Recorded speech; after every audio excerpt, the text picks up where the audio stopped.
Hi everyone, এবারে আমাদের 5th ইয়ার anniversary ছিল বলে আমরা ঘুরতে গেছিলাম আর তারপর ডিরেক্ট চলে এসেছি কলকাতায়। আর এসেই এত সুন্দর একটা সারপ্রাইজ পেয়েছি। আর তারপরে আমার হাজবেন্ডও কিন্তু আমাকে একটা সারপ্রাইজ দিয়েছে। তোমরা আমার রিয়াকশন দেখে বুঝতেই পারবে আমি কতটা সারপ্রাইজ হয়েছি। বাবা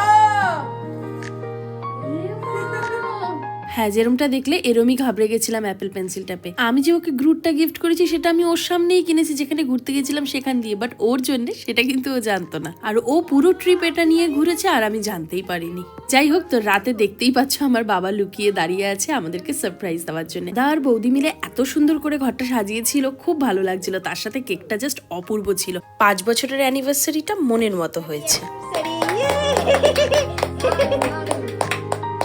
বাড়িতে আসবো জাস্ট কটা দিন আগেই জানিয়েছিলাম, তাতেই এত অ্যারেঞ্জমেন্ট শুরু থেকে শেষ সবটাই ভীষণ সুন্দর হয়েছিল। আর আমাদের দুজনের দিনটাও খুব স্পেশাল ভাবে কেটেছিল। আর লাস্টে বিরিয়ানি দিয়ে আমরা দিনটা শেষ করলাম।